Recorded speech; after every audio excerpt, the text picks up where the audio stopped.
Today we'll talk about how can you add your body height on your app. We'll go to figure out the solution on how you can do that on your app. So you just follow this ways, then it's going to work with you. So all you have to do, so you just go down here, you click here on me down here, and you just click here on me. So then it's going to take you to this list. It's going to show for you like this here. Then all you have to do now, just go here above this sign, click on it. When you just click on it here, so then it's going to take you to next step here. It's going to show for you like this. You click here on personal data. So then it's going to take you to this list here. It's going to show for you like this.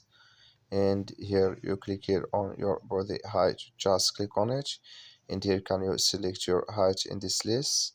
You click on OK here, then it's going to add with you. So thank you for watching. Don't forget to support us by liking, subscribe.